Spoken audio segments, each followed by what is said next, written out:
those of you who aren't entirely sure where you are, this should be the Finders Keepers question and answer panel. I don't do a lot of Q&As, mostly because not everyone knows who I am or what I do, and so there's nothing more depressing than going, yeah, I'm going to have a panel about my stuff, and have no one show up to it, because no one knows who you are. So thank you guys for showing up, I appreciate that. It makes me feel less silly. So if it's not obvious by now, I'm Garth Graham. I'm the writer, creator, artist, yes, that's the other thing that I do, thank you, of the webcomic Finders Keepers. And I'm here today for the next hour, God help me, to answer any and all of your questions you might have regarding the comic, myself, probably even larger life questions, though I can't tell you how much I take stock in what I have to say about life in general. So you might want to restrict questions to the actual comic, which I have more concrete answers for. And I think maybe even I'll be able to, because I made a post about this, doing this, and maybe even taking questions from Twitter. I don't know how well that'll actually work. I don't know if anyone cares. And I'm not certain if anyone will actually ask anything, but I'm going to see if anything crops up, and I'm just going to keep tabs on that to see if anything happens. Possibly not. Your mentions goes to just people who follow you. Yeah. Anyway, so while I kind of keep a vague eye on that, do we have questions from the people that are actually in the room? Maybe. So what inspired you to start it? Okay, for those who actually don't know the full story of this, Finders Keepers was originally a 10-page short story in a compilation book called City Limits, which was a really cool book that had a bunch of short stories written by other comic creators. We had something from Hawk and Anon from Apple Geeks, and Mookie from Dominic Deegan had a short piece in there, and Brian Carroll, who I'm sure no one actually knows, but has done a series of fantastic comics over the years, Genre Good Points and Instant Classic, which of course is in fact an instant classic, even though there was like a year he didn't update. But it's okay. But there are a bunch of really good stories, basically because we were all friends and we were like, you know what we want to do? We want to make a book. So let's all get together and we'll write stories that all take place in the same city. Because most compilation books have a kind of common theme, and ours was same location and all the different weirdness that happens in the same location without anyone really necessarily noticing. And so if you look carefully through the book, you'll notice that certain characters show up in other stories, and so there's a little bit of crossover and things like that. It was a lot of fun, and we were all friends, and we did this, and so I got kind of involved with that. And at the time, and so I was like, well, shit, now I need to write a story that takes up 10 pages, because that was the page limit that I was given.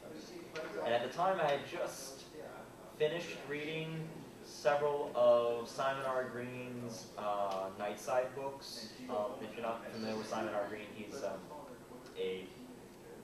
a fantasy author who writes,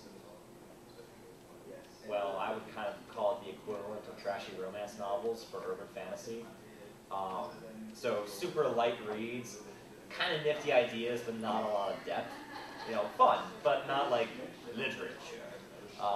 And so I was like, man, there was some cool stuff in there. I like mysterious bad guys from the future chasing down our heroes. Not that the Umbra are from the future, but don't let that confuse you. I like protagonists who have the ability to find anything. That's a really cool power. It's like, at first glance, it's like, oh, whatever. You know where your keys are. Good for you. But upon further reflection, you're like, no, that's actually really badass. You can do a lot of really awesome stuff with that. And so that just kind of kicked around a couple of things. And I had been, pardon me, I have been a long-standing fan of a lot of urban fantasy pieces. Neil Gaiman is, of course, one of my favorite authors of all time. I love his stuff. He's so good. If you haven't read any Gaiman, what is wrong with you? I mean, really, go read. You can leave now and go read his stuff. Like, I will understand. And so, like, there had always been like these kind of ideas of, part of ours, except that we don't really notice it because we choose not to notice it. There have been a lot of these kind of things just floating through my mind that I picked up from, been inspired by from one thing or another, and it all just kind of congealed right there. You know, like I've got a story to write. I have a reason to write this, so okay. And I went and I wrote it. It was 10 pages of kind of fun, awesome adventure, insanely fast paced. But that's what happens when you cram a story into 10 pages. I'm really bad at writing short pieces, by the way. I don't know if I've ever mentioned that to anyone, but anytime I try to write I once took a class in writing short stories in college. Most people's short stories were like 12, 20 pages. 20 pages was long, like, you know, most were like between like 8 and 14. Mine was like 48. Yeah, I'm not good at writing concise. They tend to be kind of long, looping stories. And so, of course, everyone, you know, read the short story and they were like, "This is awesome! I love it! It's amazing!" My thumbs are really big for this screen. Why would they say that? People tell me things that I really have no need to know. And they would always follow it up with, "So where's the rest?" And I was like, "The rest?" Because, yeah, I mean, I had always known that there was a larger story there, but the idea was, because I don't do small stories, apparently, but so there was this big story that was Finders Keepers, but I thought with those 10 pages I gave people, you know, a solid vignette window that really explained everything that the story was, you know. There's a guy and a girl, and they're being chased down by shadowy monsters for God knows what reason, and it's because he's going to find something, and they're afraid of him finding that thing, whatever it happens to be, and they're going to figure it out, and when they figure it out, he's going to get his soul back from her, and they'll be happy, and she can go back to her normal life. That's awesome. Like, that was the story. That is the story of Finders Keepers, in a nutshell, and I thought I gave that a window, but apparently that window was not large enough, and people wanted much, much, much, much, much, much more. So, 2 years later, after having written a lot more of the story, I came back and continued the comic, now in full color, online, once a week, Tuesdays. So is that original 10 pages, is that in comic format or is that just prose? Oh no, it was comic format. It is a 10 page. It is, in fact, that original 10 pages actually makes up the prologue chapter currently of Finders Keepers. I kind of have a love-hate relationship with my prologue, actually. On the one hand, I specifically did not want to discount that when I came back to Finders Keepers and started it up again. I wanted to keep that. I didn't want to say, "Oh yeah, that's what it was, and this is what it is now." I wanted to, you know, because I wasn't embarrassed by it, I wasn't ashamed of it or anything like that. I've gotten better since then, obviously, but I didn't want to, like, remove it from canon or anything. But at the same time, looking back on it, I go, man, if I was starting this again from scratch, I would have started the story very differently. Because when you're trying to tell something like that in 10 pages, you throw a lot of stuff at the audience really, really quick.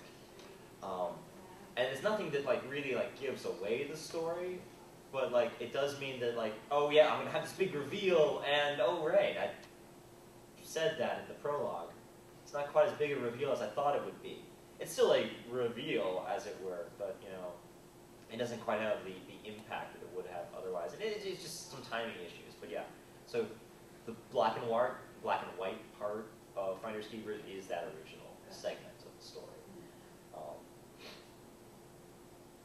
So far, Twitter has said nothing. Big surprise. So I hope that Yes. ramblingness answered your questions. My answers tend to be kind of rambling, so my apologies. Other questions, or I'm going to keep rambling. So do you write and do the artwork yourself? Yes, yeah. I am the writer, I am the artist, I am the walrus, cuckoo, kachoo.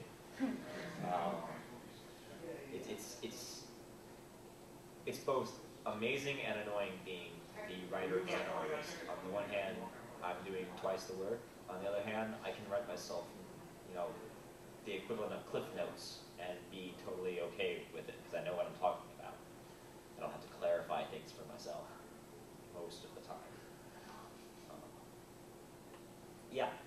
What's your production method? Like, how do you write and script and storyboard?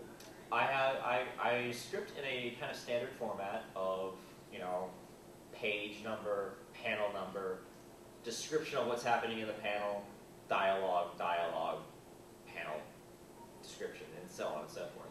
It's a pretty. You can go online and find a bunch of very common formats for scripts, and I find that format it helps for clarity's sake, even for me. I mean, you can write in big paragraph chunks, and it's really up to you as to what works best for you. But mostly I sit down after having thought about, what's going to happen next, and kind of worked out in my mind, and then I write. And I'll write for a couple hours a day, whatever, and I'll get out a couple of pages, 5 pages, half a chapter. It varies, depending on how creative I am and how much in sync I am with the characters and what they're doing. And sometimes the characters surprise me, and I think what they're going to do is not at all what they do. Because that's, of course, the beauty of the characters, is they are kind of sort of alive in their own little weird way. They're weird, two-dimensional way. And once I have a script, I go and I reread my script for, to refresh in my mind exactly what's happening. And I do a little thumbnail layout of the page, so I can, get a rough feel for the shape and size of panels and how all that flows across the page. I scan that in. I pencil the page digitally in a program called Corel Painter. Then ink the pencil work in Corel still. I take that file, open it up in Photoshop, do the colors. I save it as a TIFF file, open it up in Illustrator, do all the word balloons, dialogue boxes, and all that in Illustrator. Save it again. Resize, crop, depending on whether it's resize for web, publish to the web, and I keep, of course, a large print resolution copy, of course, for later book publications and all that important stuff. It's a bit of a process. It takes me a little while, all said and done. How do you handle backups? Backups as in backing up files? Yeah. Okay. Because it seems like after all that work, you wouldn't want to lose it. I wind up having about 5 different files in the end of it. I have, I've got the Photoshop file, the original Photoshop file that has all my layers and all the artwork and all that jazz. I've got the flattened full resolution TIFF file without before dialogue. I have the Illustrator file that has the artwork and the dialogue in it. And then I have a final print version file that is the entire finished page at print resolution. And then, of course, I have the low-res web file. So that's 5. Yeah, 5 different files for any given page. And really, if I was smart and remembered things on a regular basis and cleared out my backup hard drive a little bit more often, I would copy that entire folder and all of the folders for all of the pages over onto a secondary drive. And at that point, I think I have enough redundancy that it would take something ridiculously serious to really totally trash everything that I did and really lose that much. To lose everything, everything would have to fail. The computer would have to be electrocuted, catch on fire, the house would have to burn down, the cats would have to I don't know, turn into puppies. Cats and dogs living together, chaos. Mass hysteria would really have to ensue for me to lose that much data with that many versions of it. I know some people do back up multiple copies, multiple places, but really, I don't know, I have a very stable system. The system is also, of course, well insulated from the actual, I run it through a massive backup power supply, so any kind of electrical surges and whatnot aren't really a problem. Is it a solid state disk or is it a? No, it's my primary hard drive is a 1.5 terabyte Seagate, I think it is, standard disk drive. One of the, once they become affordable, I'll upgrade to solid state. But solid state hard drives are, they're really small, even the biggest ones, and they're ridiculously expensive still. Give it a couple of years, it'll be awesome. Mostly, I'm just derailing to point out that the standard disk drives contain moving parts, so you still have a single point of failure for losing your data. Yes, which is why I'm backing up to 2 separate drives. Or I tried to back up to 2 separate drives, but one drive is considerably smaller than the other drive, and I need to make sure to figure that out. We have to look into Crash Plan. I use that. It's that's a web-based backup. Oh, yeah. It's like 50 or $100 a year for unlimited storage. And you just set it to run. I set mine to run overnight. It backs up my hard drive overnight. Okay. And it happens automatically in the background. I don't have to worry about anything. It's just off-site unlimited storage. Okay. I'll have to look into that. Spider Road's another good one. Yeah, Sorry? there's a bunch of them. I'm sorry, I didn't catch that one. Spider Road. Spider Road, okay. That one's online backup, cross-platform for the 3 major operating systems, and it encrypts all your data on their end, so they can't read it either. Okay. You have the Yeah. password. I'm usually kind of leery about, data being stored online and stuff like that. I don't know, I'm slightly paranoid that way, I guess. I don't know. I don't like leaving major, large files online and stuff like that, so. But I will look into that, definitely. Because, I know some people that use that, too. Or things like that, too, to a good effect. Yes? Is your computer reading you, Alice? Yes, actually. It is. Well, actually, my current computer is Alice 2, 2.3. I think it's what version she's up to at this stage. Well, no, actually, yeah, Alice 2. My first tower, I name all of my computers. My very first computer was a Toshiba laptop back in 1997, I think. Call them HAL. It was kind of awesome. And then when I graduated high school in 2001, I upgraded again to another Toshiba satellite, which I have right here actually. Her name is Minerva. For those of you who get that, kudos. For those of you who don't get that, look it up. And I worked with Minerva for many years, and then decided that I was just cranking too much crap through Photoshop for a laptop to be able to handle it comfortably. And towers are considerably cheaper than laptops. And so I went and I built a mid tower, named her Alice. This was Alice 1. And then about 3 years ago, I guess, about this point, I built a new tower, and she's my current computer. Her name is Alice 2, and she's pretty beastly for something 3 years old. I think she's going to get upgraded again. It'll probably have to be RAM, which means I'm going to have to upgrade my motherboard, I think. That's not bad. But at least I won't have to upgrade my graphics card again this time. What are you running? Currently, I'm running a GeForce 8800. I know they make better cards now, of course, but still, last I checked, the 88s compared quite nicely, even against the new Radeons. What are those? Those are like ridiculous things. They're like 3 gigs of built-in RAM to the thing. It's just like ridiculousness. Like, I can't even imagine that much power in a graphics card. It's like a small computer in your computer. It's amazing. But back to the comic. We have other questions. What were your influences on your art style? Oh, art style. Well, I got into comics back thanks to my mother, actually. The way that my mother was a very encouraging individual when I was growing up, encouraging a lot of my creative pursuits. And she noticed that I liked drawing and I kind of liked comics somehow. I don't know how she came to this conclusion, but she did come to this conclusion that I liked comics. And she happened to know that let me get this straight, her cousin's husband brother was a comic artist. And so through that connection, she kind of got me a couple of signed copies of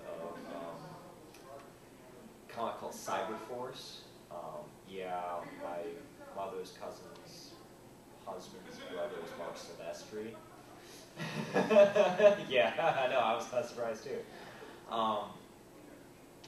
And from that, so like I got my first introduction to like comics was like that hyper intense real style that has made Top Cow famous, which of course was kind of working off of all of the hubbub over Spawn, of course, from the 80s, I guess, that when Spawn came out, I think it was something like that.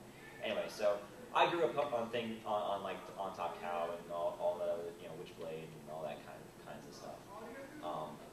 And so that was that was always like my idea of what comic book art was supposed to look like, kind of thing. And I know better now, of course, that comic art can look like anything, but at the time.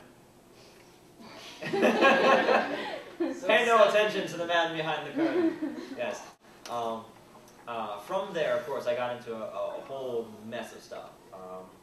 I found my father's collection of What's New with Phil and Dixie by Phil Folio, and I've been following Phil's work for basically ever since. Phil is an amazing artist and has been one of my huge influences. You can see more of the influence back when I was doing Community, because I was doing more cartoony style at that point. But even still, if you look at the expressions, like Phil Folio's art is basically how I learned to convey emotion through characters, like how people smile and frown and how their eyes work, and like how to convey an emotion through a face. Like that, his art really taught me how to do that, or I got inspired through a lot of that. Some other artists that the artists that I like are just kind of countless. Recently, I would say that I derived a fair bit of inspiration from Scott Campbell, I believe it is.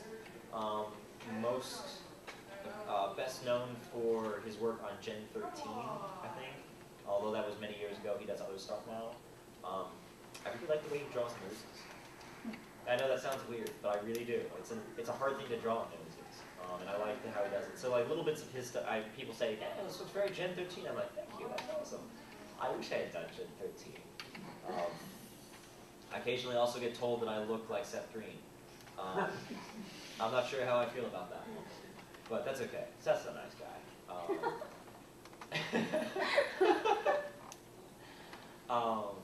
And I mean, there's a bunch of other artists out there. I constantly browse through comic books and I'm DeviantArt and a bunch of other places that just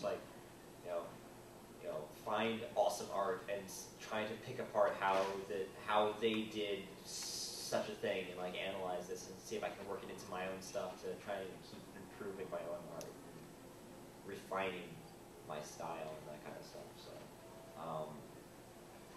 Yeah, I'm gonna forget more artists who have inspired me, so than I'm gonna remember. So I'm not sure. I think that's the best I can really answer for that one. Yes. Will any of the humor from Community resurface in Finders Keepers or another project? Well, I don't think the humor will ever go away. Even in Finders Keepers, there's a fair bit. Well, maybe not a fair bit, but there's a certain amount of humor in the story as itself. Mostly between Cardinal and Caleb and their dialogue. They have kind of. Yes, exactly. They have that kind of bantery back and forth kind of dialogue, and while the humor in Finders Keepers is of course very different than the humor in Community because they are two very, very different kinds of comics. I think there will always be a certain amount of humorous elements to all of the work that I do. I like telling jokes. They're bad jokes. I say that because I like puns, and no one else seems to like puns. Talk to Mookie. Yeah, well, that's why we're best friends. It's because he does puns, and I'm like, yes, thank you. But yeah, so there will always be some humor elements. And I don't think I can tell a story that is all serious all the time. I think I'd have to throw in some comedic relief somewhere. Otherwise, I would go insane, more insane. Yeah, it'll probably be a different kind of humor, to suit whatever the project actually is. But I'm sure there will always be some some amount of wackiness to it. I don't think I can tell a non-wacky story. Although I kind of know when I try. See how that goes. That's not Twitter, but maybe it's important. Maybe it's not important. Oh, right. I might need that later. Okay. That's cool. Yeah, so other questions? Yes. I saw his hand first. We'll get to you afterwards. We've met Death. Void has been mentioned by name. Mm-hmm. You have this nice whole array of them. Yes. Are we likely to actually meet or see any of the others in the Oh, near yes. future? Oh, yes. All of the powers that be will show up eventually in the comic.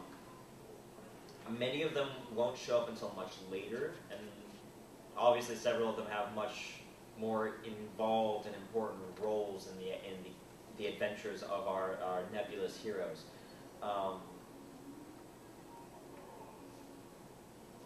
Someone's quoting me on Twitter now.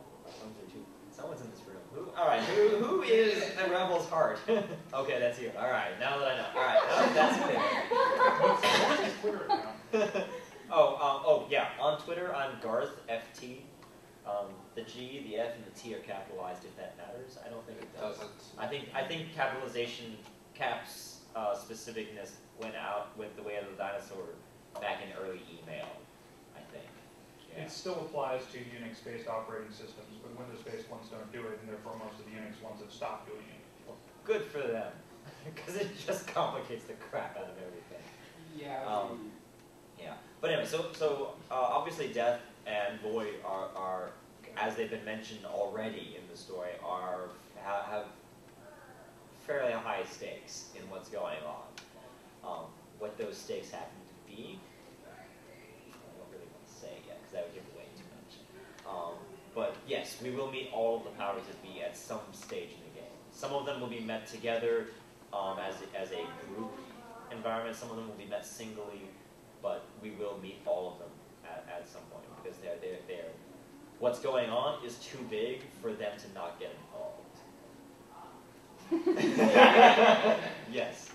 I was actually just sort of curious how much of Finders Keepers you have planned out. Like, do you have the entire story arc, or do you just sort of go, well, next month I think I want them to be in a mall, and just sort of like work from there? Well, the beauty of writing, particularly writing a story, is that you can always surprise yourself. For instance, I know how the story is going to end. At least right now I know how it's going to end. Later on, the story might surprise me and go, well, I don't want to end this way.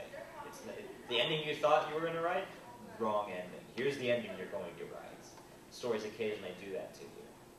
But I do have it planned out the entire way. My overarching plot is loose enough that it allows me to be creative as I'm going through. But I do try to have things fairly solidly planned out well in advance of a posting.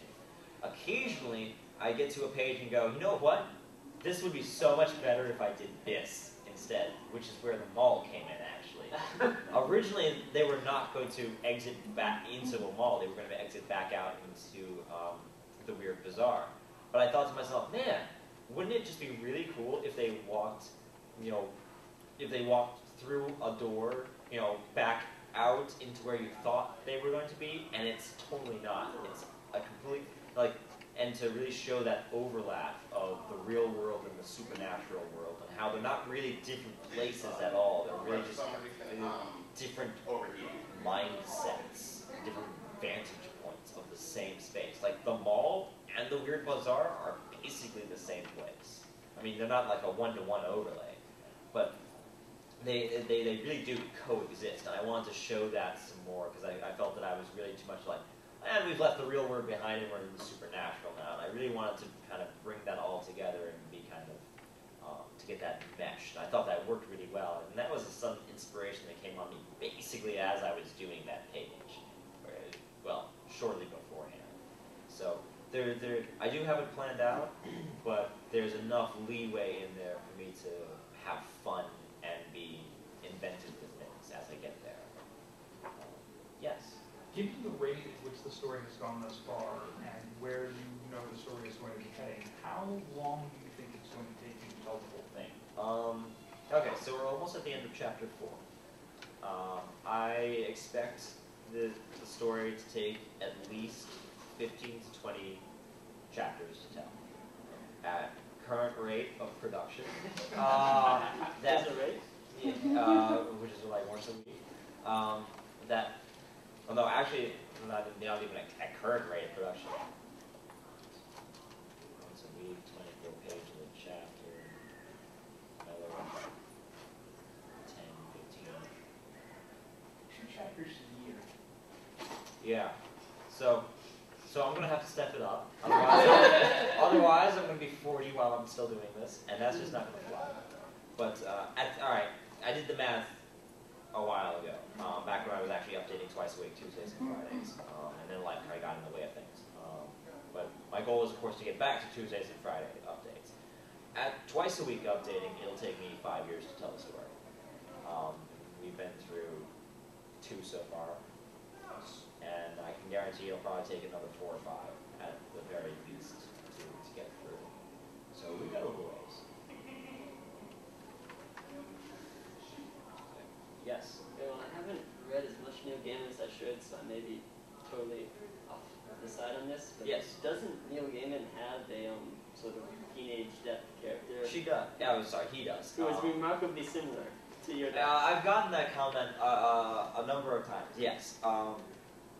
For those of you who haven't read it, there is an amazing comic called Sandman, which was written by Neil Gaiman and illustrated by some people who I don't remember off the top of my head. It is an amazing comic. Very strange, and I'm still not certain I get it, but then again, that's very common for Neil Gaiman, or really any British writer as far as I'm concerned. And in it, there are, in fact, it centers around 7 beings known as the Endless, who are manifestations of basic concepts. Yeah, this may sound kind of familiar. One of them is Death, who happens to be kind of a short, young, perky goth. Well, more like goth rock, punk rock, something like that. Yeah, a little more like rocker than like classic goth, I think. And many people have pointed out, there is more than a little bit of a resemblance to my own death in Finders Keepers, who is a somewhat waif-like, spunky, young punk. Less goth and less rocker, just punk. And so yes, there are several similarities, most of which are that they're both death and they're both female. And that they're perky rather than gloomy, which is kind of, and almost all deaths that I can think of fall into one of 2 categories. They're either somber deaths, man on a pale horse kind of thing, speak in all caps, kind of stuff. Or they're friendly and outgoing, spunky kinds of characters. And so there are similarities, but I feel that there's enough differences that they're not. I mean, I certainly was not trying to rip off Neil Gaiman's death by any stretch. I actually said to myself, I wanted Life to be a man, because Life is usually a character that is personified as, a woman, usually very motherly kind of figure. And I wanted Life to be this big, strapping dude, mostly to say, ha! And I don't know, I wanted to do that. I wanted to be different in that way and have that. And I wanted Death to be Life's opposite, so Death became female.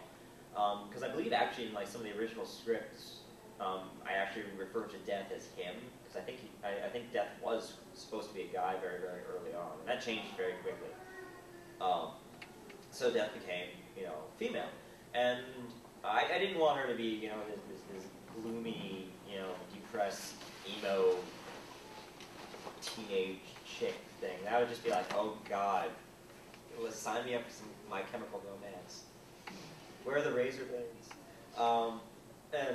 and I didn't think it really fit with the kind of concept of who she really was, because she's not just death. She's like all forms of entropy and change, and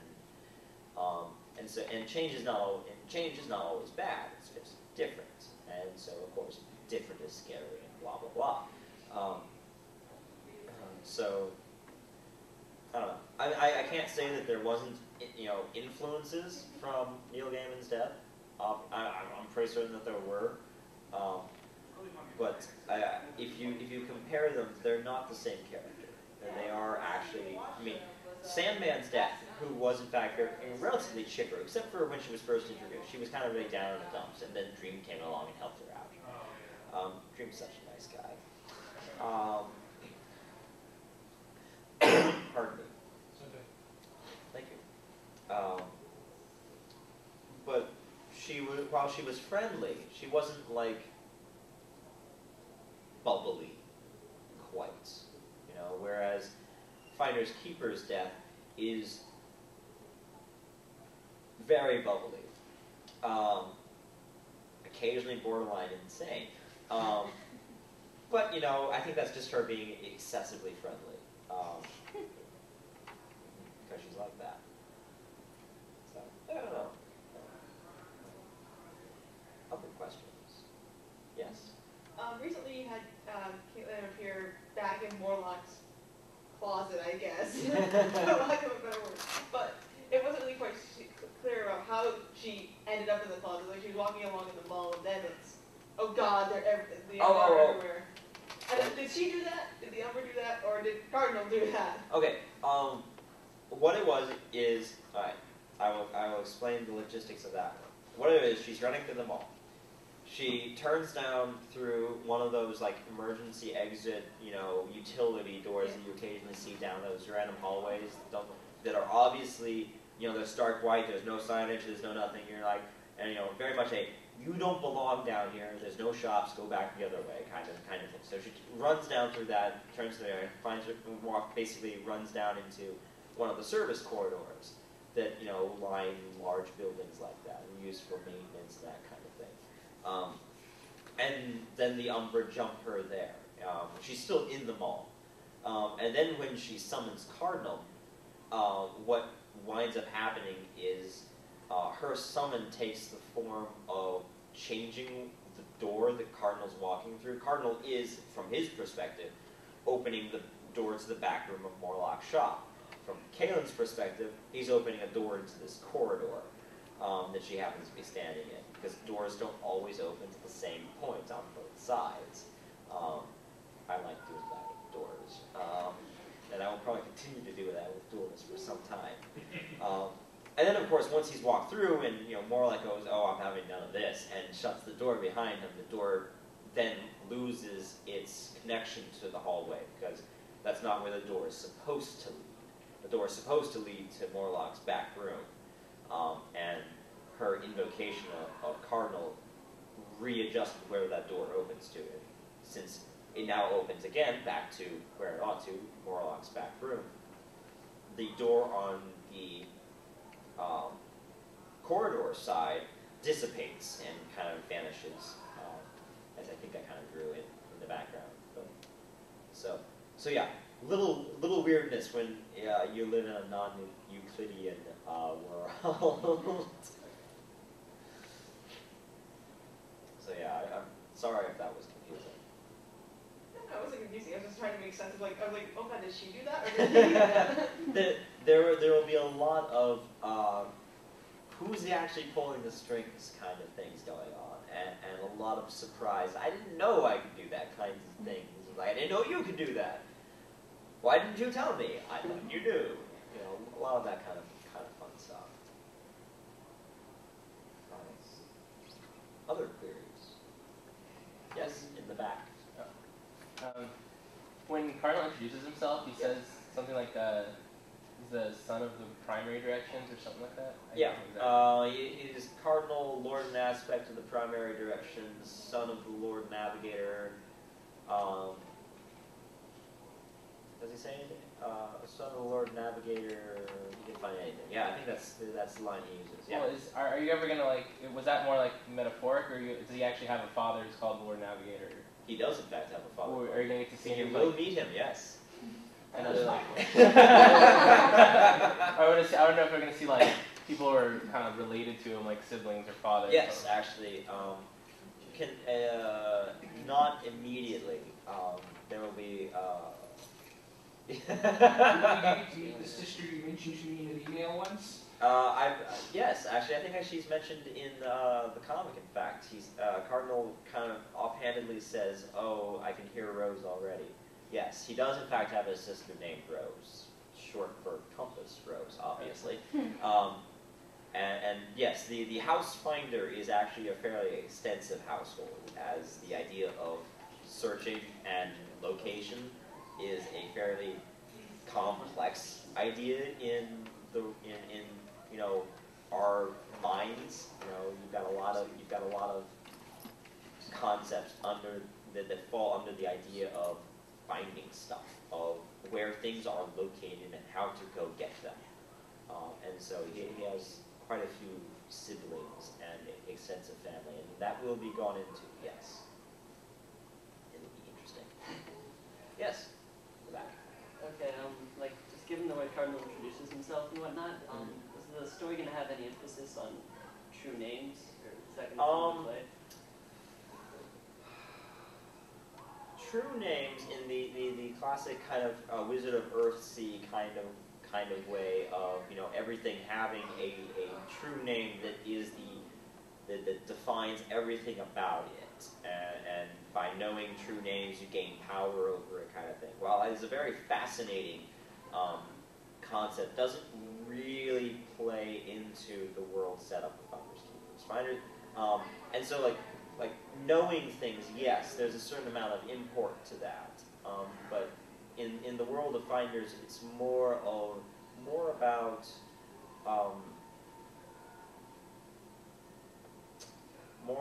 faith in things.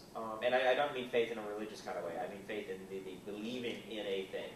You know, and having the you know, because all the aspects exist basically because people believe in this concept. You know, you know, we all collectively acknowledge the concept of the cardinal directions. We all acknowledge the concept of north and south and east and west, and this idea that if I take a compass and line it with magnetic north, I can point myself that way and go find Norway.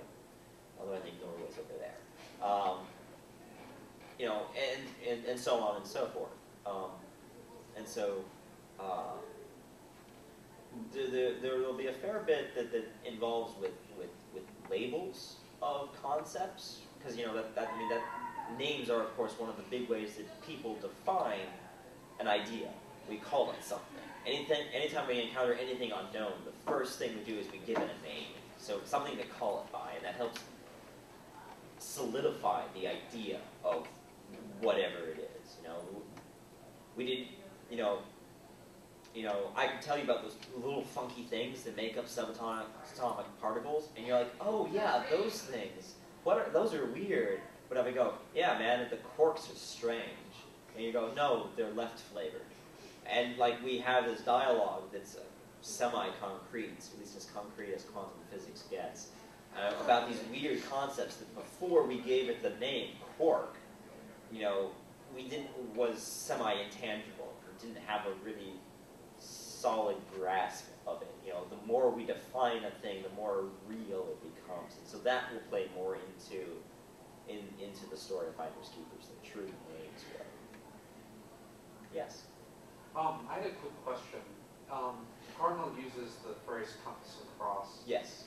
Is that like just a family thing, or is that a bit more? It's really just a family euphemism. All right. Compass and cross being a compass, being both compasses and crosses being crosses as in like crossroads kinds of crosses, at intersections being fairly indicative of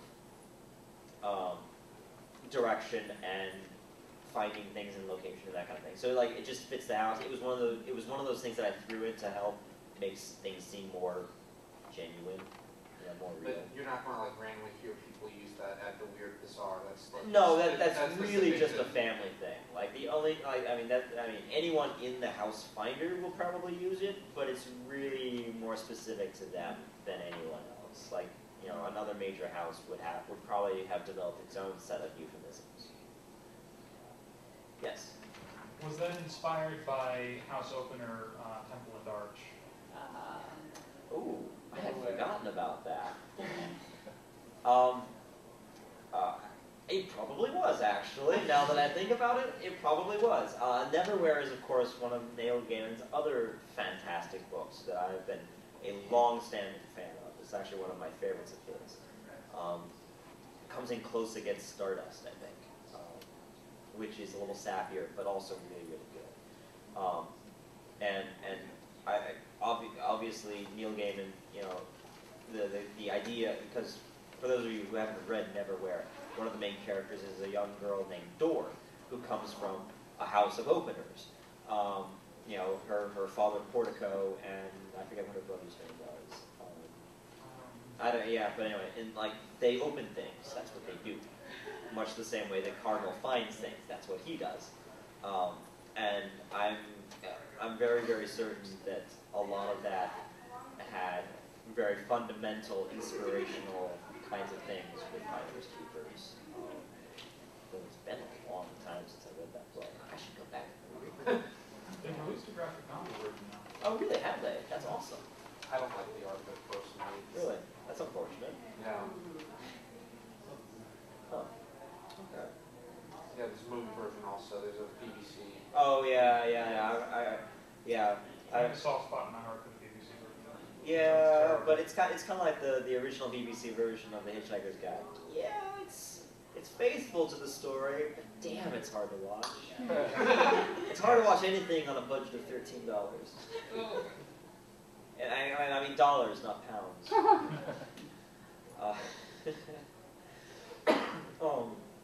Yes. Do you have any other houses besides Plan that'll come into play besides the Finder? Good question. Yes, actually, there's going to be another house that will become a major player very shortly in the comic. Although she refers to it as a den, actually, it'll be the den of the Earth Mother. Mother Nature herself and her various kin will come into play in the story in the relatively near future. It'll be very exciting. I can't imagine why. I can't imagine why either. I know. It's not like, he went and killed any of her enforcers or anything. That she would never be mad about that. No, she's a nice lady. Was there a question over here? I wasn't sure. No? Okay. Other things, queries, comments. Are we going to see any more interesting artifacts such as the knife? Yes. There will be other artifacts throughout the story. The knife is, of course, the most important one, and its true potential has yet to be seen.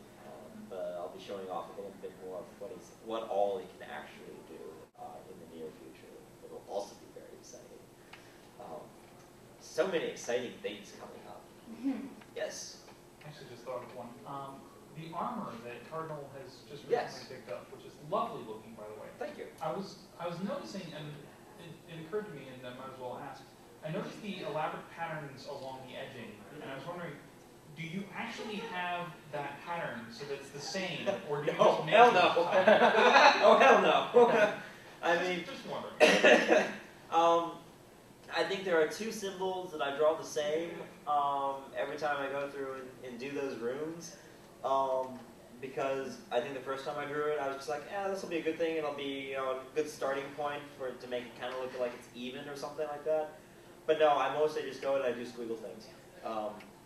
I mean, if I was going to do any amazingly hyper close-ups, maybe I'd go and take the time to work up, find a font that does like rune kinds of things, and then work up a string of something to say. But like, it's really not important what is engraved there. Just the idea that there are mystic runes carved into this thing.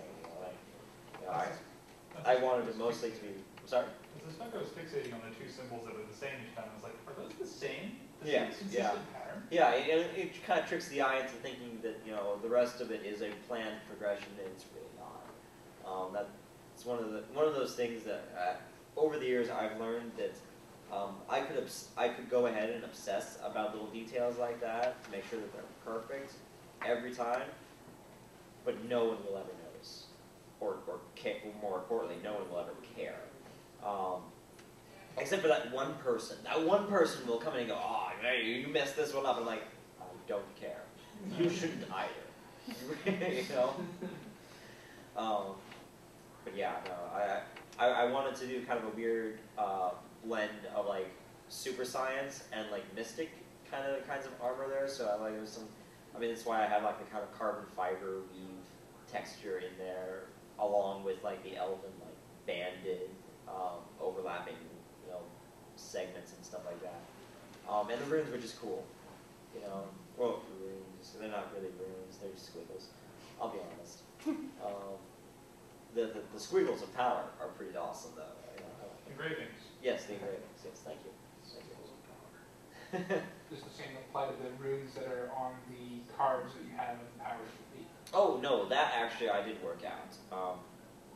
For those of you who haven't looked, actually no, it's shown up in the comics here. There's a seal of the 9 powers that be, and on the seal, the seal looks basically like a Star of David kind of on steroids. Yes.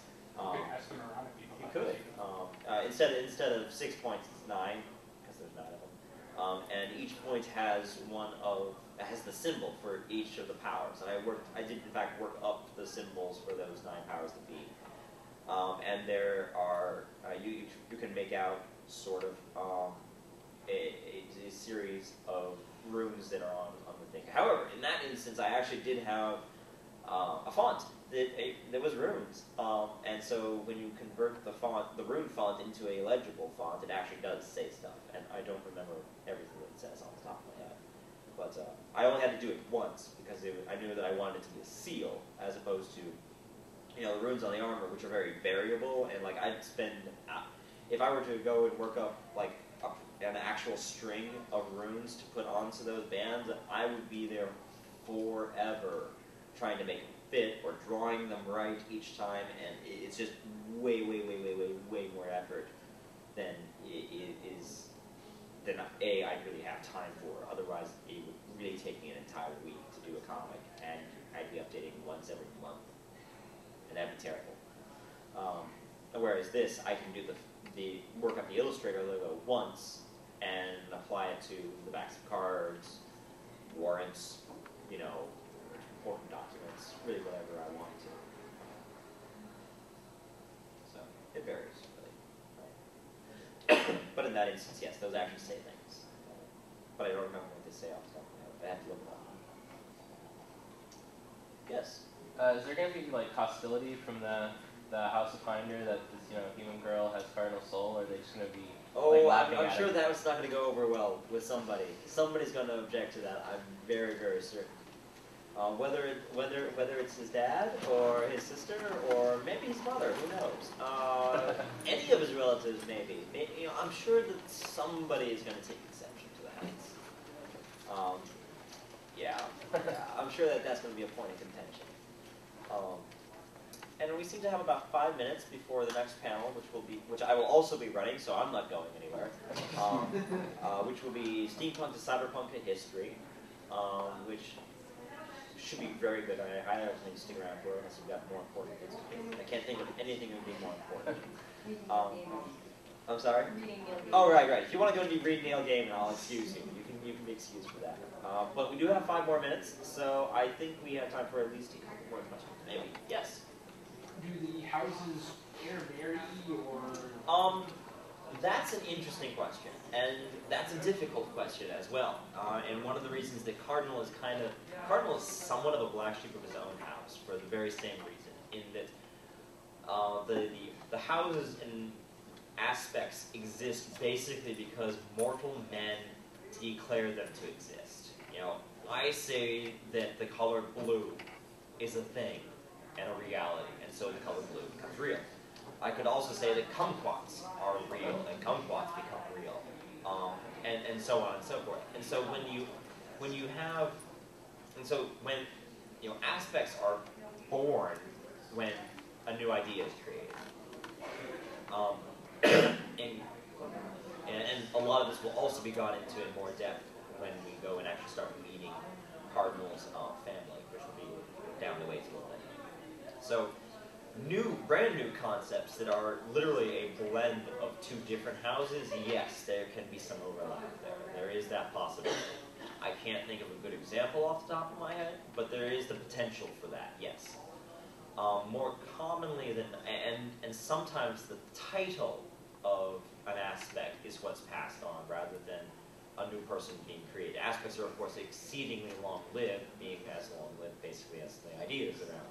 However, that doesn't mean that you can't kill an aspect. An aspect can be killed. The title, however, remains and is then passed on to a new person who takes up the mantle of kumquat or the color blue or whatnot. And so there is some variation there, depending. Okay, I think we got time for one last question before I need to start setting up for the next deal. So, yes. Back at CATSCON, you mentioned you were working on the teapot. The teapot, yes. Actually, a friend of mine who does a bit of sculpture has worked up at least a rough for Death's teapot. I haven't heard from her exactly how successful she's been at duplicating them in quantity. But theoretically, anyway, those could well become available potentially in the near future. I need to double check a few things, but yes, there has actually been some progress on the teapot. It actually looks really badass. I will warn you, it's not going to be a cheap teapot. Something about, custom ceramics, yeah.